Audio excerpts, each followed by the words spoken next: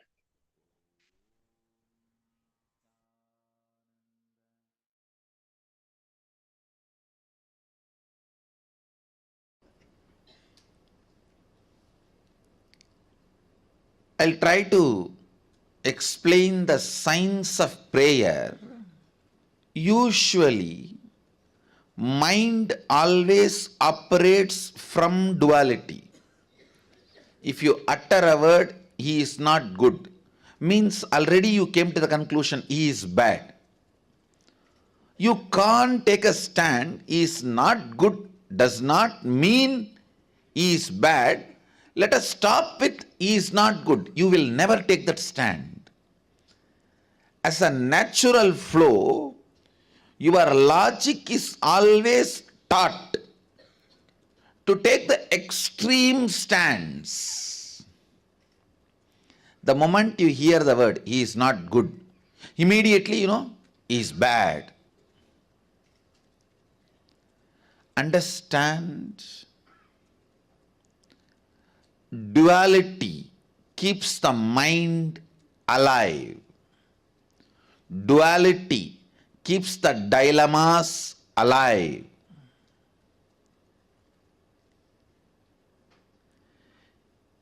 Your mind is so brilliant, it can even use religion to keep itself alive.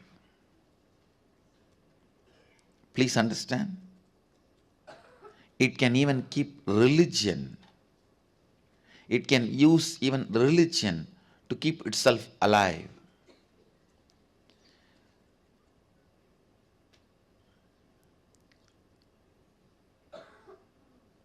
Prayer is one of the most misunderstood, abused concepts.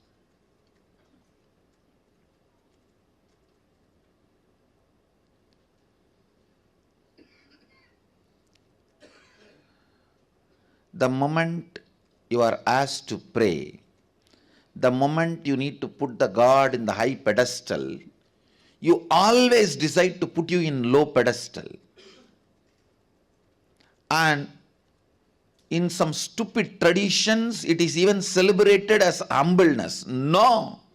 Understand, humbleness is not thinking less of you, it is thinking less about you. Understand, humbleness is not thinking less of you, it is less about you.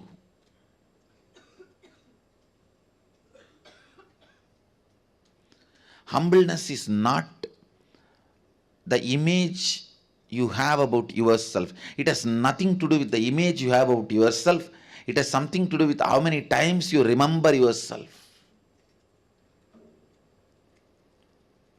Stupid, one of the most stupid mistake humanity has committed,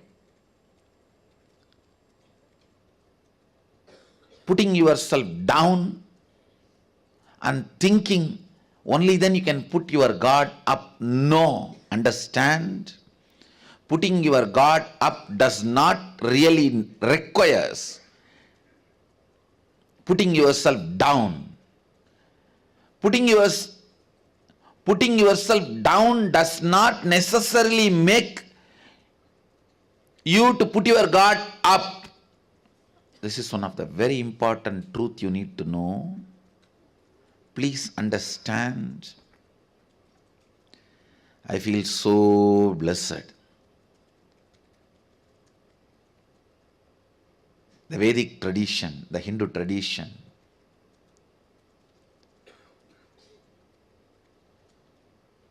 reveals the science of prayer so beautifully.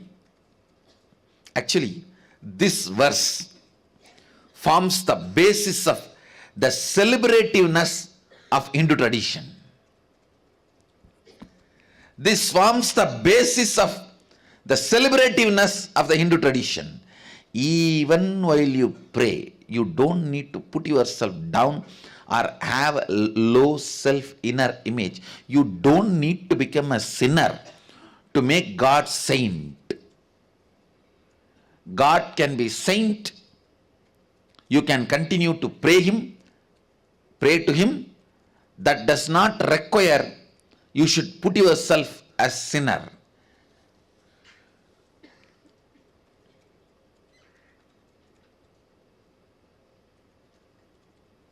In any form,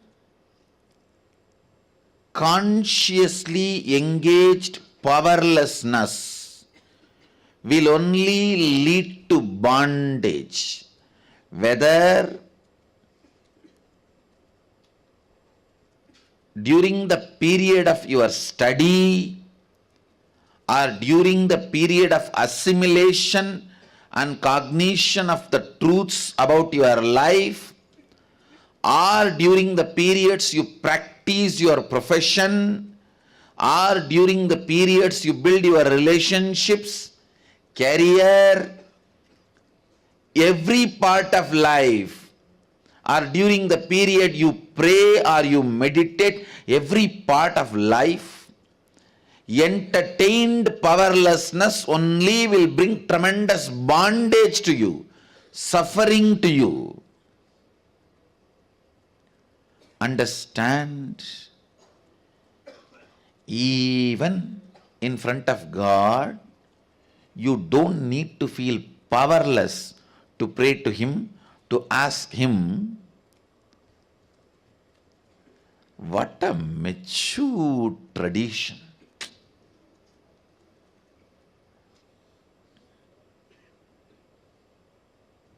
Even while you pray, remember, God is above,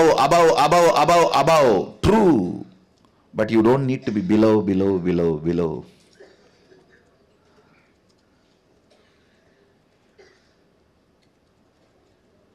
You don't need to be below for the God to be above.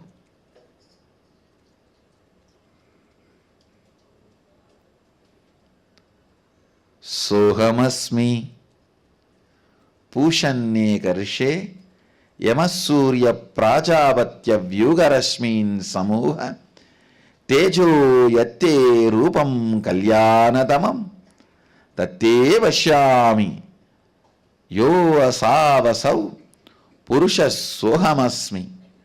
Listen. So many of the stupid attitudes, aptitudes, cognitions you build, thinking that it is necessary to get the grace of the God, put yourself in the guilt,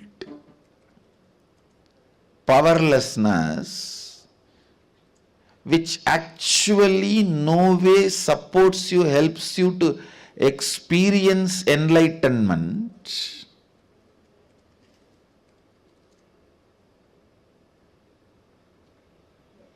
Or the higher consciousness. Remember the right context and bring prayer in your life, prayer itself will lead to enlightenment.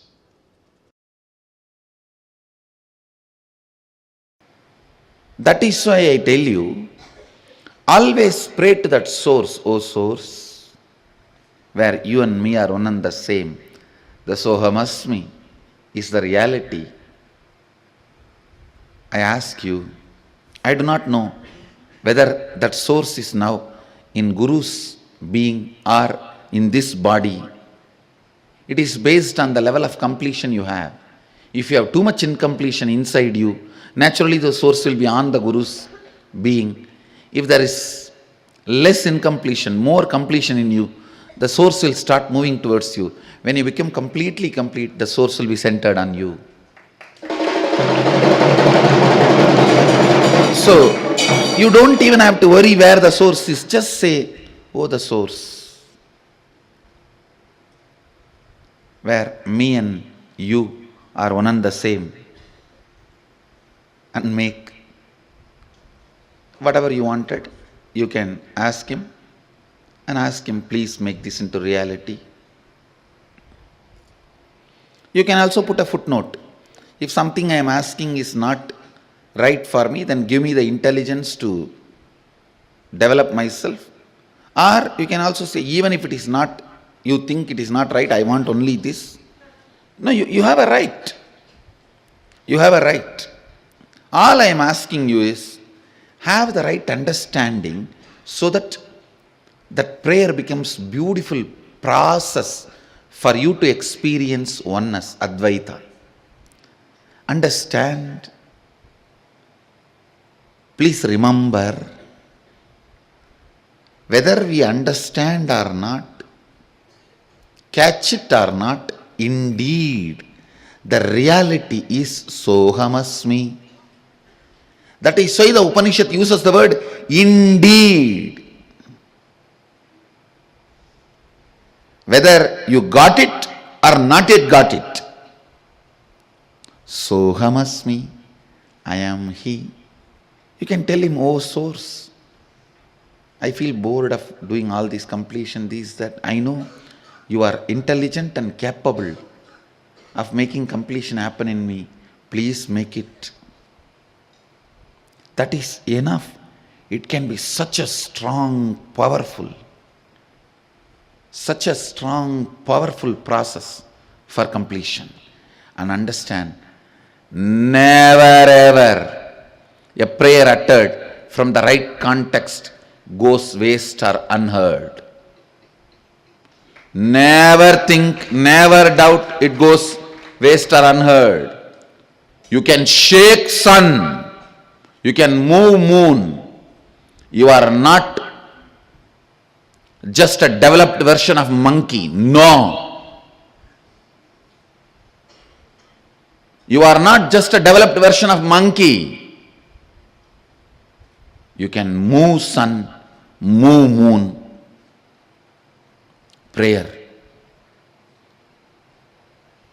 from the right context will directly lead you to enlightenment without any of that feeling cheated.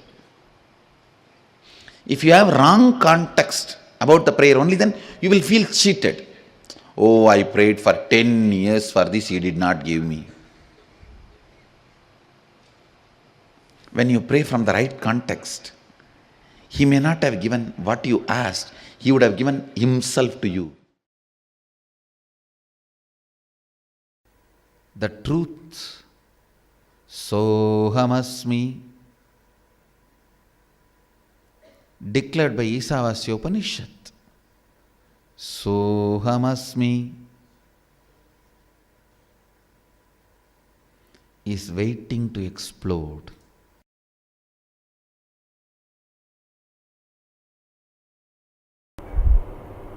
Understand, this can happen only by the tremendous surrender to Sadashiva.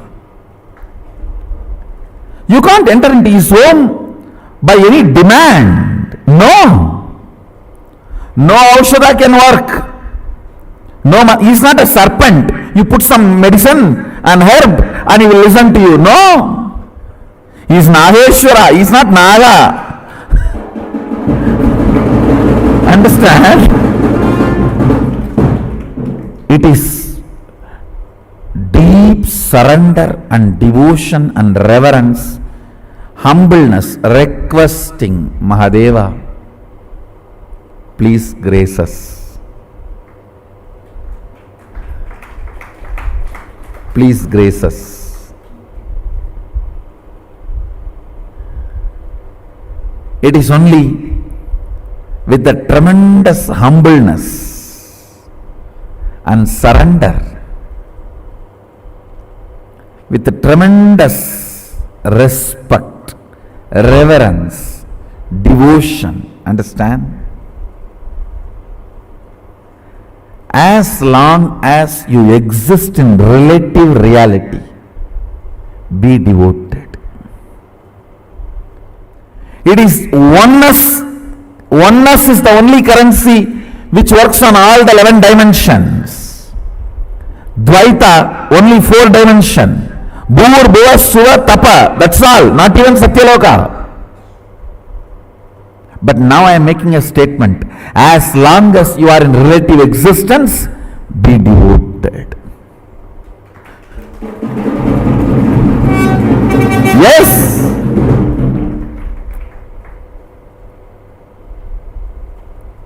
Your third eye should be penetrated with the truth of oneness, Advaita, Shuddhadvaita. But as long as you are in a relative existence means you are able to feel I and you, means first person and second person. As long as there is a first person and second person. See, when you decide to sit, manifest powers, oneness is the reality. Oneness is the truth with which you manifest powers. That's the ultimate truth. When you are operating in relative existence, be always devoted. Devoted even to your own oneness. Understand. Understand this word. Upanishad says, Sohamasmi. Even when I pray, I am you. Even when I am you, even when we are one, I pray to you.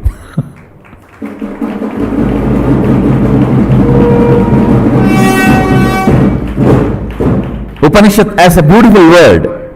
Sohamasmi. Even when I am praying, I am you. So even when I am you, as long as there is a relative reality, I pray, I am devoted to you. I know you and me are one and the same. But as long as there is a relative existence, till I feel there is a skin for me and skin for you, I am devoted to you. People ask me, when thousands worship you, why do you bow down so much in front of the deities? And understand, this is the secret. When you sit in oneness, you should know very clearly, even when I pray, I am you. When you are operating in relative existence, you should know, even when I am one with you, I am praying. I am devoted to you. In relative existence, always be devoted. In reality, always be one. Understand, duality is not ultimate. I am repeating again. Oneness is the ultimate truth. That does not mean in relative existence you will be arrogant. No. You will be humble. In relative existence, you will be humble. That is why I say, the Advaita I am teaching is Sutta Shivadvaita. In oneness, even when we pray, we are one with you. In relative existence, even when we are one with you, we are devoted to you. Be humble, be devoted even to your own oneness. Sometimes when I go to devotees' houses, I directly go to puja room and do the puja. Some of the devotees will keep my photo also. When I do the arti, I have to show to all. I cannot move the hand. I have to show all only. They ask, what is this, Swamiji? You are showing arti to your own photograph. What can I do? It is the symbol of my oneness. I am devoted to that.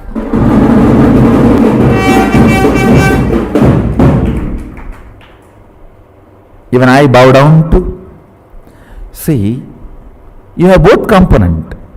Your oneness, Shuddhadvaita, and your relative existence, to which you are going to be devoted, that is going to manifest in you more and more. That is going to be strengthened in you more and more.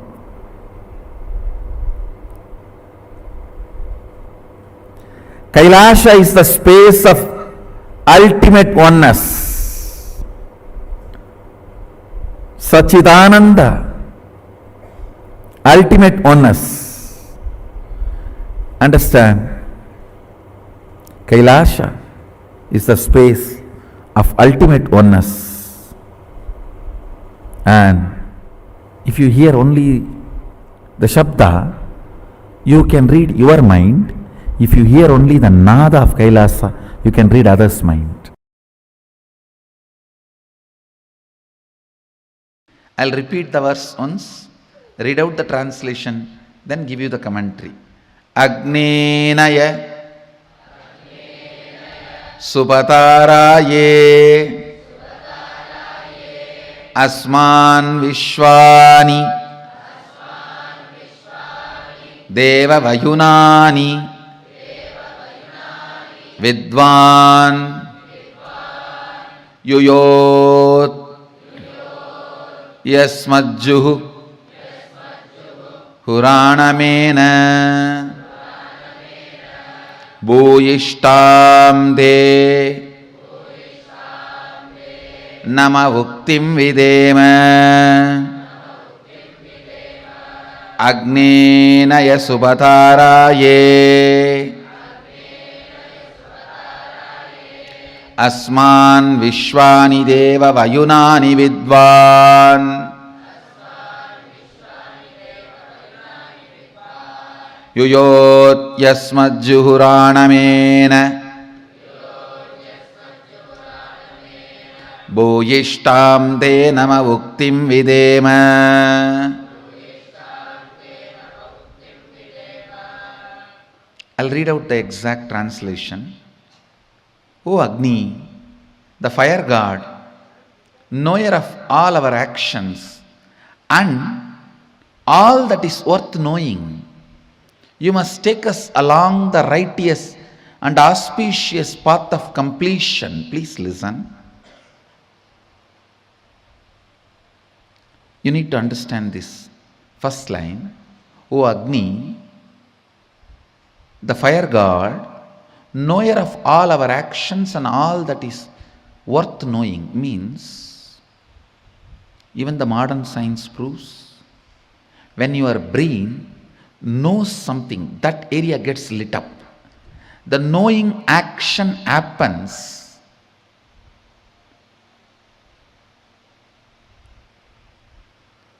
when the fire moves into certain part of the brain. Please understand.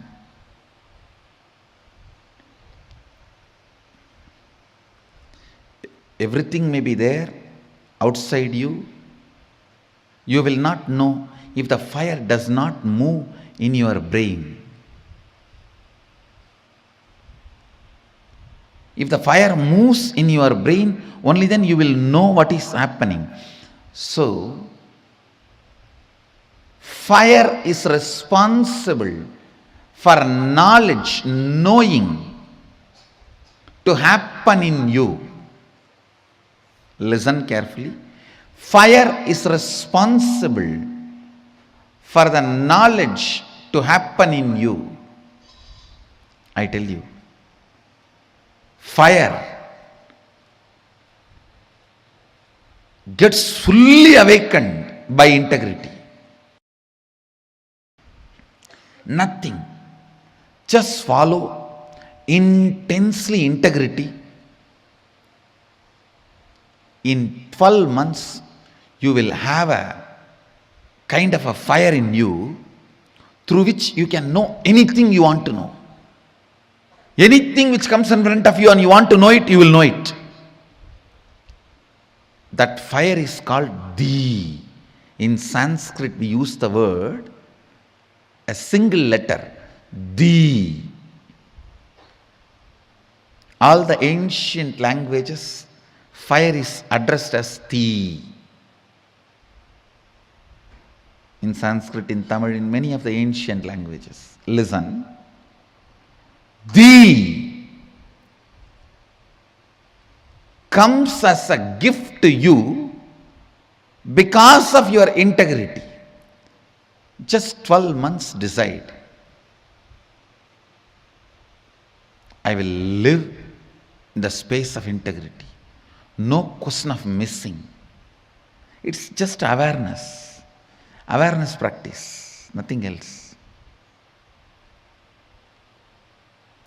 The Di will be awakened in your brain. That Di will give you the intelligence to know everything you want, anything you want.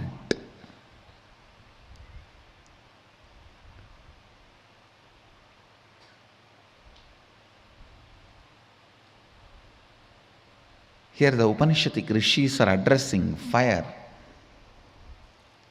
Oh, the fire god, knower of all our actions, means only if the fire happens in different parts of your brain, knowing happens in you.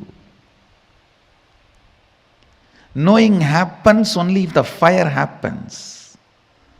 So without the knowledge of fire, knowing cannot happen.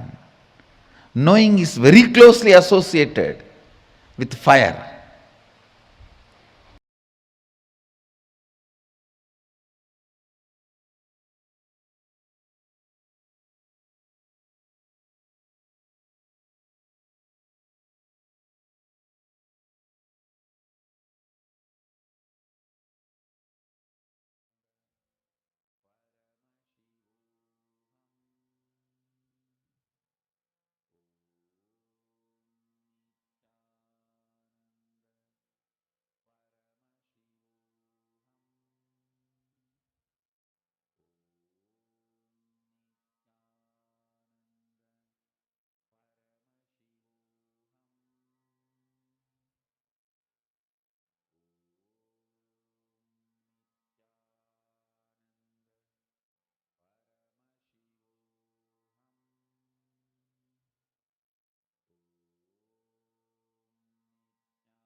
Would we have ever imagined prayer to be something so different?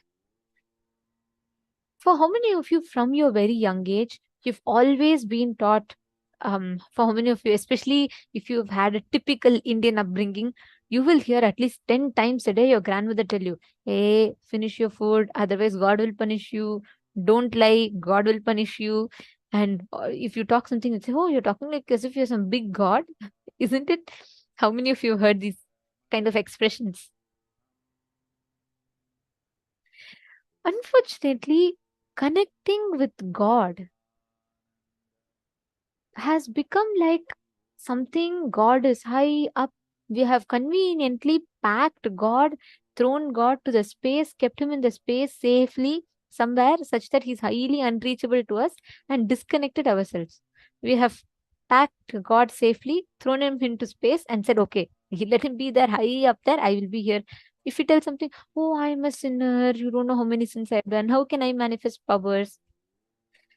Unfortunately, society started celebrating the powerlessness, the self doubt, the low inner image, because that is the comfort zone of the people. As long as you're within that territory, right? Can you all imagine? If let me ask you all this question, okay? I want each of you to answer this for me. Okay, sorry, I see questions from participants. Malita saying, yes, you can have Haritaki when you're only on water fast. That's not a problem. Haritaki gives you more oxygen. Okay. I want all of you to answer this one question for me, okay? How many of you, let's say, if someone comes and tells you, right, that if someone acts like they say, oh God, I know what had so many struggles in life. I have really struggled so much. I have so many problems. I struggle for my wealth. I have had bad breakups in relationships. And with all this, I'm managing my life somehow. You will feel respectful for that person, correct? You'll feel like, oh God, look, she's struggling so much. She's managing and she's doing all this. Will you all feel respect for that person, correct? Yes? You all can put yes in the chat. Yes. Okay. Now, if someone comes and tells you, hey, I am God, what will be your first reaction? Look, he's God, it seems. Can't handle his spouse properly. He wants to handle the whole world, it seems. Is it not? Won't we all make fun of that person like that?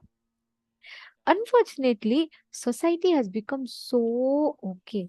As long as you are put in the box of your limited identity, we are revered, celebrated, respected for who we are. That's what Swamiji calls as pseudo dignity.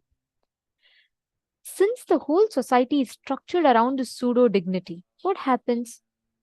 Always your low inner image is cherished, nourished, nurtured. Anything that demands your expansion in you, you're made to look as if it is something weird, you're out of the society, you're not normal, it's all like off-grid lifestyle. And so many notions are put around it, because of which people are afraid to even tell that.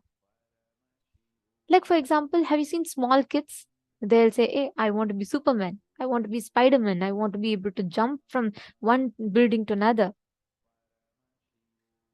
The kids, they have no limitations. According to them, they have no prejudice. They have no notions around all this. But as you grow up, imagine you being in 10th standard, and if you go in front of your friends and tell, hey, I want to be Superman, I want to be able to fly like him, people will laugh at you, right? Exactly. My Diana has posted, it's in whole egomaniac. It is because society makes us believe that you are limited within those identities. In that identity, what is the maximum you can have? They celebrate. But beyond that, you go out of that zone, then you're called off grid. You're called like, okay, you've gone crazy. That is why Hinduism has this amazing truth. There is no concept that you are a sinner. For God to be a saint, you do not need to be a sinner. For you to be putting God high, you do not need to put yourself down. Prayer is not powerlessness. Prayer is not for you to declare, going and telling that, oh, I am like this, I am the worst sinner, I am this, I am that, to the God. That is not called prayer. We all somewhere have got this wrong thought current. What was your idea of prayer till you heard this session? Can I request each of you to put, how did you think when someone says pray to God? What was your concept of prayer? How did you experience, how did you understand prayer? Please take a few minutes and post in the chat.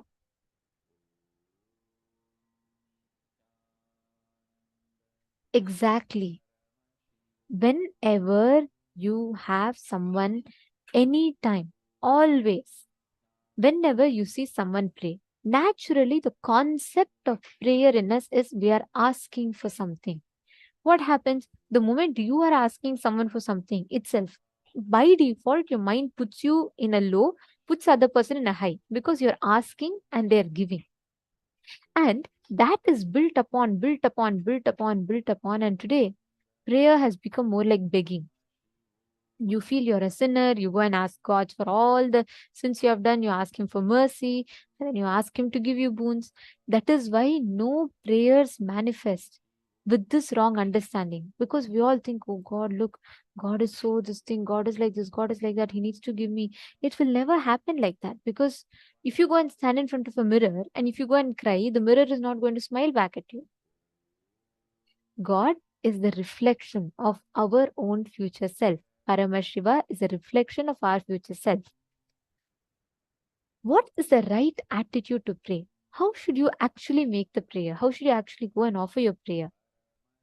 Whenever you declare, I am the source, where the same thing that I have come from is the same source that God has manifested, Paramashiva has come from. Both of us are made from the same source, and hence I am He and He is me. You will simply see Paramashiva is waiting to fill you. He's waiting to overflow through you. Then I'll tell you, ritual doesn't matter. You will see what you offer, whether you offer stone, whether you offer flower. Paramashiva will be Asutosha. He will simply connect to you, accept everything that you offer. There's a very beautiful story. I really love this story of Sakya Nayanar. This happened few hundred centuries ago. So there were that time there was a prevalence of another religion that was spreading vividly in the whole southern parts of India. And at that time, Sakya Nayanar, he's actually born a Jain, right? Like he's born a Shaivite, sorry, and then he gets converted into Jainism. At that time, unfortunately, after the demise of Mahavira, there was a particular group of people, not all Jains, but a particular group of Jain people who started forgetting the spirit of what Mahavira taught, and they became more fanatic about spreading it. So they started using violence as a mean to spread it. So it was that phase, and Sakya Nayanar had converted. From his young age, he was brought up like a Jain monk. But one day, when Sakya Nayanar is walking by, he sees the Shivalingam and he feels so deeply connected to the Shivalingam. He feels so deeply attracted. He simply just falls in love, like how we all fall in love when we see Swamiji. So Sakya Nayanar just falls in love with that Shivalingam, okay? And what happens? He doesn't, like in front of public, he's a Jain. He can't go and worship Shivalinga. People, especially the Jain community, is going to get affected. And he's afraid of what will happen, the repercussions. So what he does, he'll go in front of Shivalinga. This is a very beautiful part. He will pick up stones from the ground, okay? And he'll say, Paramashiva, I'm offering my love to you. Whether world knows or not, I know you know me and I know you. And I am going to offer the stones as flowers for you. So when people see, they think I'm throwing stones at you, but actually I'm throwing flowers at you. He will tell that, he will visualize that, he's offering the flowers to Paramashiva. Every day he will go to the Shivalingam, he will take the stone and throw at the Shivalingam left, right and center. So if someone asks him, then he'll say, look, I am a Jain, I'm throwing stones at Shivalingam, because he unfortunately got into that, the group which was spreading through violence. So that's why they were entertaining all of this. And other Shaivites, everyone got offended. They were like, how can Sakya Nayanar, how can he do it? Like, how can he come and throw stones at Shivalinga? The attitude from which he threw, the space from which he threw, every stone that he throws, all the village priests and other Shiva devotees come and fall at Shivalingam. They cry. They say, oh God, every day you are being abused. This man is throwing stones at you. Paramashiva, please, you give all that pain to us. They all are affected naturally. Then, just to show the greatness of Sakya Nayanar, one day Paramashiva plays a beautiful Leela. Paramashiva makes all the villagers, everyone come. And he makes everyone hide in different places, and he tells everyone to secretly watch Sakya Nayanar. When Sakinayanar comes, he picks up the stone and he again throws at Shivalinga. Every stone converts into a flower and falls at Shivalinga. Paramashiva himself is sitting there, and all the stone goes near Paramashiva, becomes flowers and falls at Paramashiva's feet. Through that, Paramashiva gives Kailasa Padavi to Sakyanayana. This is prayer. In Hinduism, there is no definition. You don't need to become a sinner. You don't need to tell, oh God, I'm born a sinner. Everything, whatever I'm doing is filled with sins. You can never do like that. Understand, you're descendant of consciousness. Shrinvantu Vishwe Amritasya Putraha is the first declaration of Hinduism. Like Swamiji said yesterday, even in your delusion, you are Paramashiva. So there is no point where you cannot be Paramashiva. There is no point where nothing you do makes you not Paramashiva. Everything is a manifestation of Paramashiva.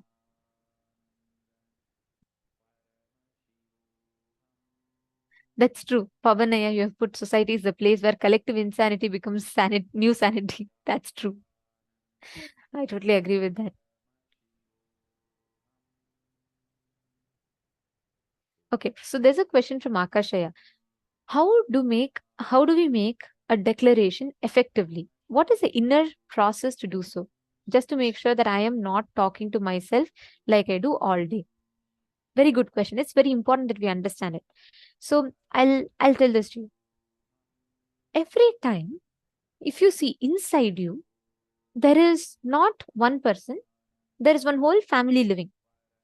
In your inner space, you have the good version, your hero version of you. You have the comedian version of you. And don't forget, you also have the villain version of you who's always waiting to conspire. If you have watched Indian soaps, Indian serials, okay, in all Indian serials, you'll see this cliche character. All the time, that character, she'll be wearing a big bindi, some villainous music will come every time she comes. It's like cliche thing. Generations after generations, the whole society watches that same. You go to North India, South India, East India, West India, there'll be language difference, there'll be all differences, religion difference, everything will be different. But old auntie sitting in front of TV and watching serial alone will not change. That too, same type of serial in all languages. There'll be this one villainous character who will conspire. That's all they will do. Unfortunately, that's how our inner space is. There's one part that constantly conspires, one part that constantly puts you down, one part that lifts you up. There are so many different fragments inside us. Now, the question that you're asking related to how do you make a declaration that's effective? The concept here, the whole science here rather, is it's not about the words you utter alone, but it is about what space you utter them from. The conflict inside you. We all do not have, most of the times, why do we fail in our decisions? Let's say you're making a declaration. Tomorrow onwards, I'll start yoga. Okay. Now what happens? Where is the exact reason we miss? For each of us, it might be different reasons. But for every one of us, one thing that is common is all those reasons happen inside. There's no external reason. Let's say, Akashaya, I'm just giving you as an example since you asked this question. Let's say you set an alarm, you decide tomorrow I'm going to wake up. When you decide, and morning when the alarm rings, inside you, there is a part of you which cherishes sleeping, likes to roll on the bed. It will tell you, hey, you know what? Anyways, all these days, all these years, you've been waking up late only. One more day, if you wake up late, nothing wrong. Sleep it so nicely. AC is coming, blanket is cozy. Just some more time, stretch nicely, sleep.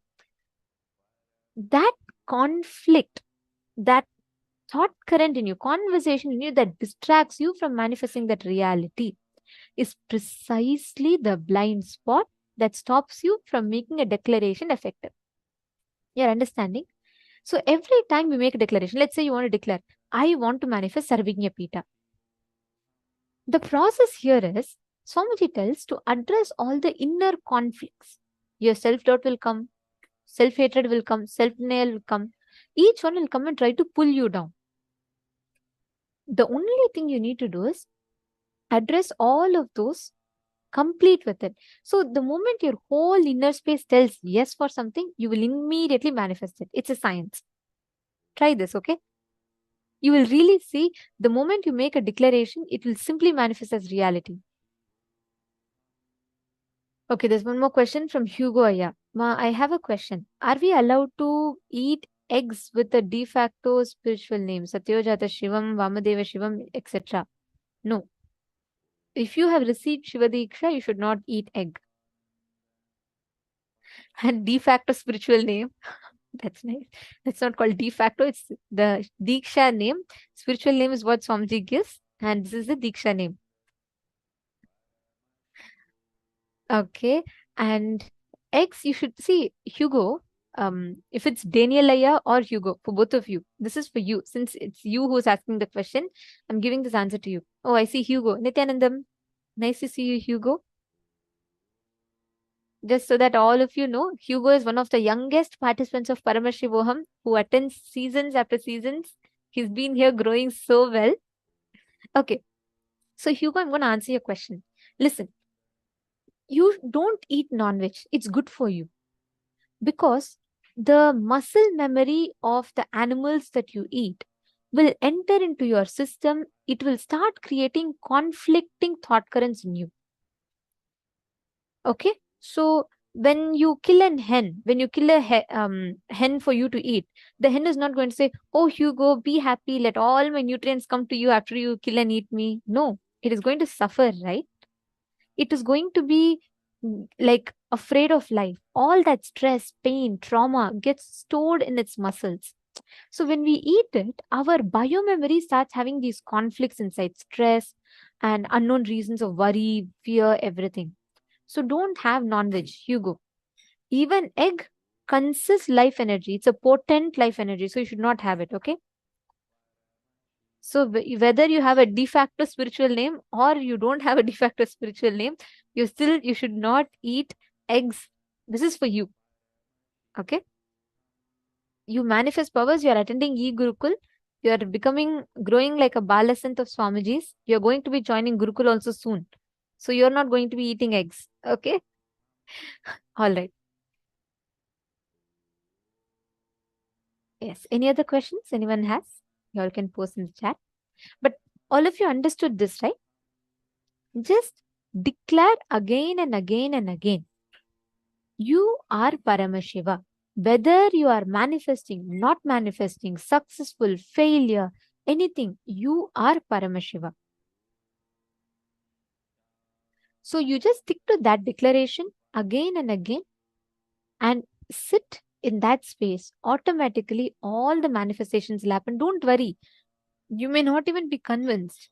You just tell whether it is my experience or not. Swamiji told I am Paramashiva. Because Swamiji told I am Paramashiva, I am Paramashiva. That's all you need to have. Just have that one thought in your head. That is enough. Ma Kamen, yes ma. Better. When you have, do not consume meat. You're saying accidentally after Diksha, if you got meat, should you consume it? No. Even if you have it after Diksha, you should not consume. So you can better discard it or you can do something else with it, but do not consume meat. See, once you know something is a poison, just because you purchase it, you can't eat it. So meat is extremely harmful for the system. So don't have it, okay? It's of course a suggestion. The decision is entirely up to you. Ma Hongli Wong saying, Ma, can I take neem leaf powder instead of neem juice? Morning, since I can't find him. Yes, you can boil the neem leaf powder in hot water and you can have it. Ma Mohini Lata, it was Interstellar. Interstellar movie from 2014.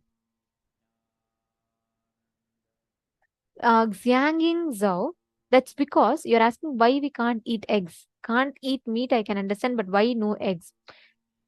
Understand, egg is a possibility of life. Life happens. The potent life energy is in the egg, which means you are denying the possibility of the life happening by you eating it.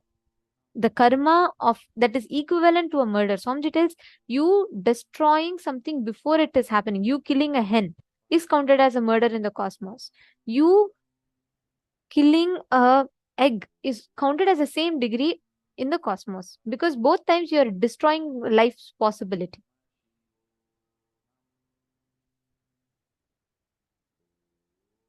Ma Mohini Lata, the Pada Puja link, we'll have it posted in the chat. Ma, the support desk team will post, so you can. You'll have the entire puja itself happening, so you will know what is exact offerings you need to make.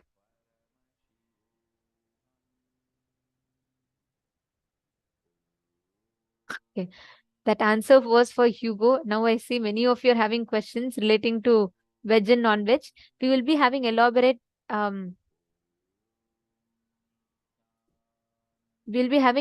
sessions on these as well. But I'm just going to quickly try and give answers for all these questions that we have. So you're asking about milk. See, ma, the milk is not restricted in agamas. You can have milk. Milk is allowed in agamas. But the thing is, currently, the milk that we are all consuming, most of the times these cows are tortured. The way the milk is gotten out of the cow, because it has become more like a factory. The cows are treated like some milk producing machines. So even the calf is not given the right to have milk. Even before the calf can have enough milk, the calf is taken away from the mother and the milk is taken out as much as possible. And after that, the cow is sent to slaughterhouse. Without any of this, when the milk is brought up in our goshalas, in in Hindu system, cow is revered as Go Mata, mother, Devi. So that time we do not affect the cow. We bring the cow with lot of love. First right, Swamiji tells the first right to milk should always be given to the calf. Only then the cow will give maximum nutritious milk, because she will be so happy with the people taking care of her and she'll give the milk. That milk should be consumed. So milk in itself is not restricted. It will just be the milk itself is not restricted in Hinduism. The one that are non-violence based, you can have it. Okay. Majiska mutton, that is Swamiji. You see, he's making all of us set up a goshala, set up a temple, everything, create a Hindu ecosystem around us for us to live this life. Beautiful.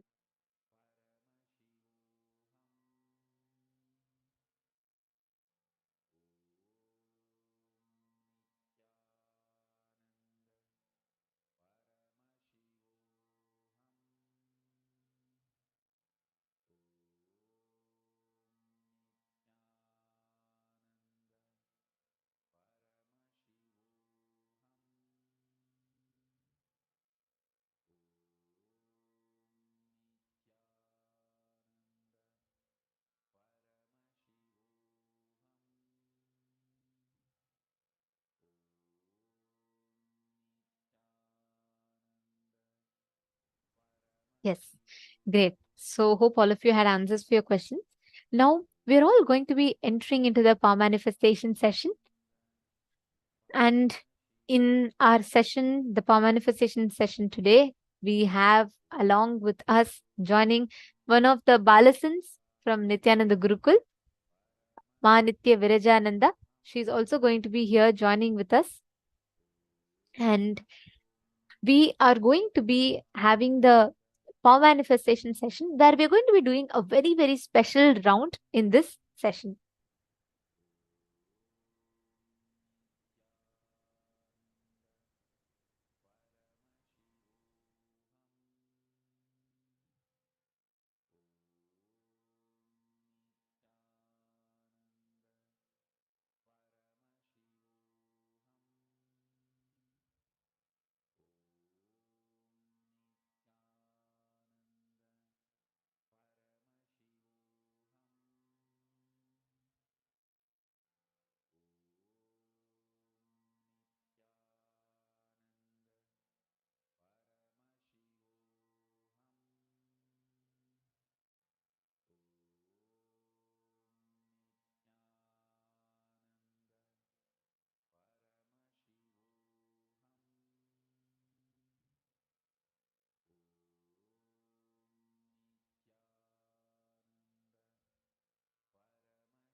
Nithyananda.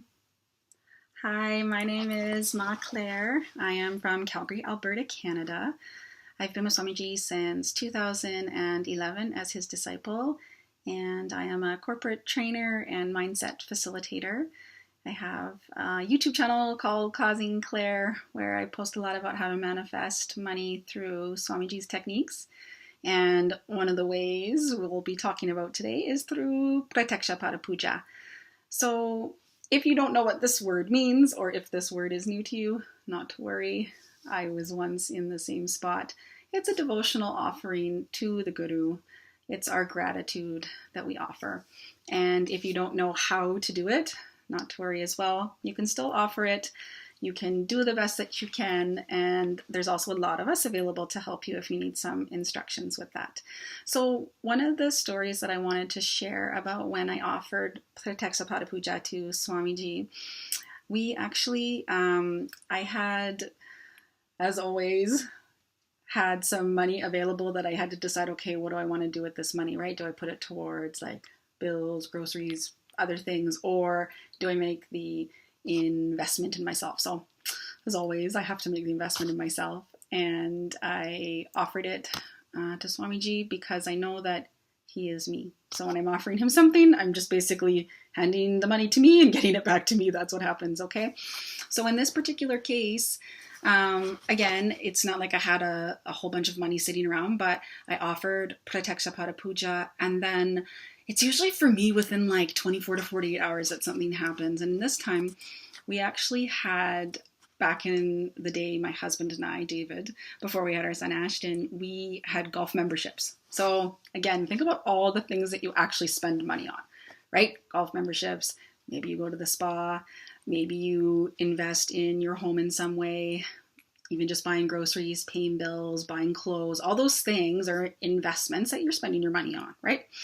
So in this case, we had a golf membership and we bought into the membership. We had to buy shares.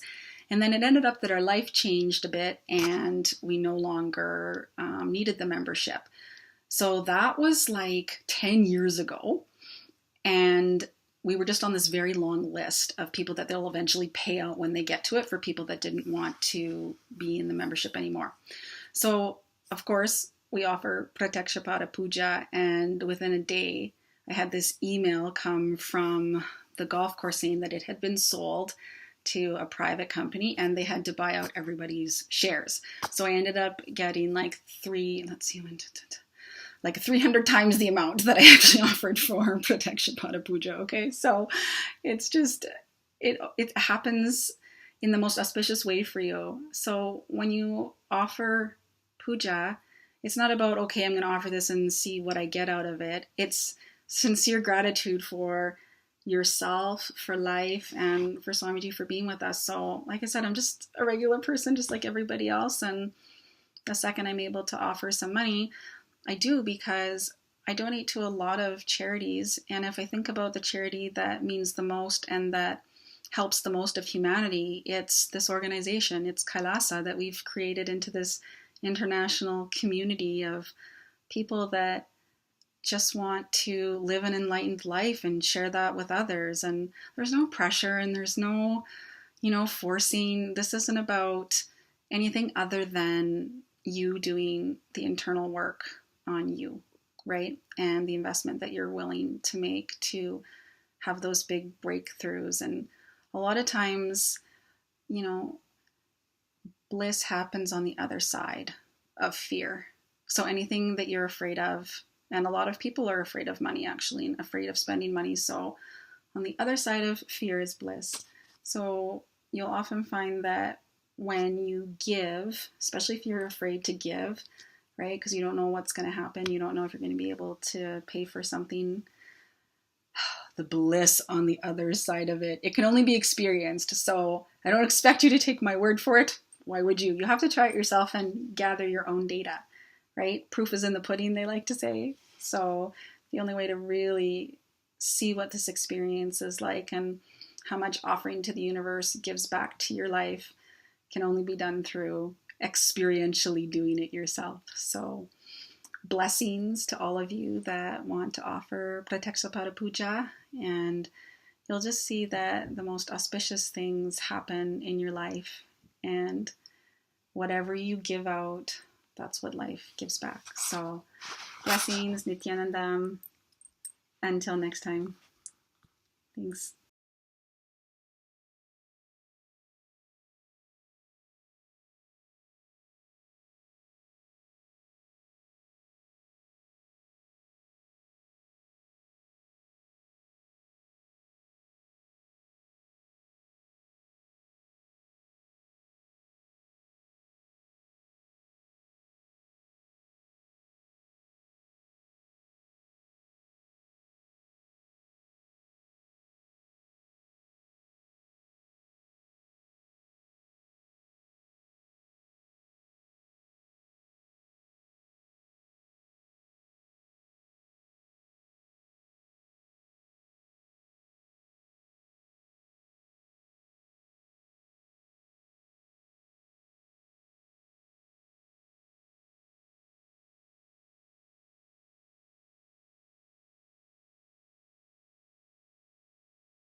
Nithyanandam, we're all going to be manifesting the power of being able to identify the source and the solution of diseases, the power of Aushadha Darshanam. And we also have with us Manitya Virajananda, and she's here, Balasant and Acharya, and she will be here to entangle every one of us. So each of us, as we are manifesting, Manitya Virajananda will also be here as an Acharya. She'll be guiding us, and she'll also be here to entangle with all of us to make us all manifest. I'm sure. Sorry, I'm sure all of us would have seen Nithya Virajananda doing the demonstration of the power of third eye, where, like, to blindfold your eyes and see. So you all would have definitely seen her do that. And today she's here with us. She's going to be an acharya for all of us for power manifestation, as well as entangling us and helping us to have breakthroughs in the power manifestation. So any of you want to ask some questions, like you are stuck in power manifestation, you want some help with power manifestation, feel free to ask all those questions.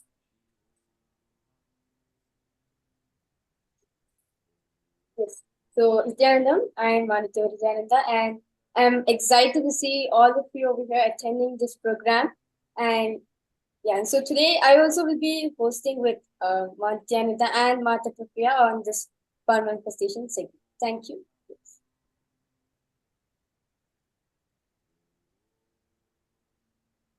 We're all going to be manifesting the power of Aushadha Darshanam. In this particular round, what we're going to be doing is, all of you are going to be scanning the target organ of every medicine. See, it is not just you scanning and identifying the medicine. You will be able to see any medicine and identify what that will cure. Like, for example, if I show you, let's say, paracetamol, you will be able to identify, okay, it is for pain. Without even knowing that it is paracetamol, if I just show you random medicine, you will be able to identify what exactly it will address, which exact aspect it cures. That is the power that all of us are going to be manifesting today. So are you all ready for it? All right. Now, before we start, I want to give a few minutes and I want to request each of you to declare consciously that you are going to have a breakthrough in the power manifestation today. Just declare from the space that Swamiji said. Declare whether you know or not. Because Swamiji told it is possible for you.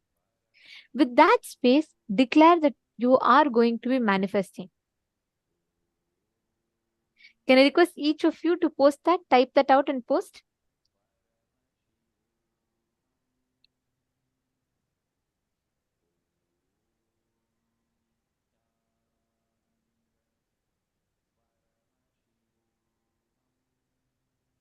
Yes.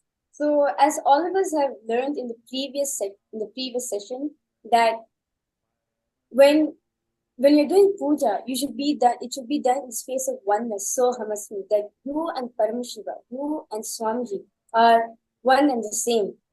Like how Swamiji said yesterday, that Swamiji was nothing but the future of us, the me, which is the future part. And we are the past of Swamiji, which we have been diluted. And like Swamiji is waking us, hey, get up, we are Paramashiva, wake up with reality. So all of us are, whatever patterns or whatever greed, fear patterns which you're going through, it's just like a reminder, like, hey, wake up, I'm Paramashiva, I'm here to manifest all your power. So the same way, when you manifest powers, it's done from the space of oneness, that you and Paramashiva are one and the same. You are nothing but merging with the future me in you, which is Swamiji. Absolutely. Actually, that was such a click, right? When I heard it, when Swamiji was revealing that in yesterday's session, I was like, oh my God, Swamiji, this is just, expanding and expanding in my brain. I just felt like, wow, it's just expanding. And like, I remember in Mahaviraja, we all were blessed to watch that movie Interstellar with Swamiji in 2016. Do you remember that? Yes. So I was like so excited because I was remembering that, and we were sitting and listening to Swamiji revealing about that particular scene, and so beautifully Swamiji had revealed that cognition, right? Swamiji said that he is talking to his deluded past, our future, our enlightened future part is talking to his deluded past part, which is us. And it was just like, wow, clicking like so nicely. Now, this power that we are going to be manifesting, how are we going to be using this cognition, this powerful cognition, and how are we going to be exactly manifesting? And Viraja very beautifully explained to all of us how this principle of oneness applies in our power manifestation. When you declare, right? When you say, from this moment, I will start manifesting. Don't wait for you to get convinced. Don't wait for you to say, oh, first, let Paramashiva prove to me that I can manifest powers. Second, let him prove to me powers are true. Third, let him make sure till I become confident, let him keep proving to me. Paramashiva does not need to prove anything to you. You just need to declare inside of you, whether I understand or not. Swamiji said, this is true. That means this is true. Declare that as your experience. Automatically, you will see the results in front of you will start manifesting that way. Now, we'll enter into the first round, okay? We're going to be projecting the question for all of you.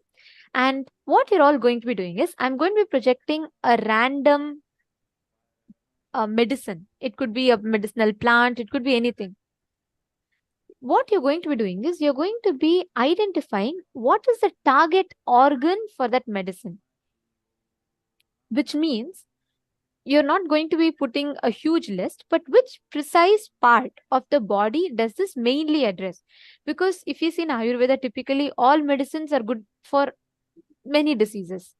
So you're going to be scanning the main primary reason it is predominantly used for. All right? Understood? If you're all clear, can I please request everyone to put yes in the chat, please? Okay. So I'm now going to be projecting the first picture for all of you. Please scan through your third eye. Connect to Swamiji. You will be able to clearly see the exact target organ of where this medicine works. See that, connect to that, and start manifesting. The exact body part. Sometimes you may see it as a highlight in you. Sometimes you may just see that body part appear as a word or as a picture. Whatever is that body part, type it. Chant the Mahavakya.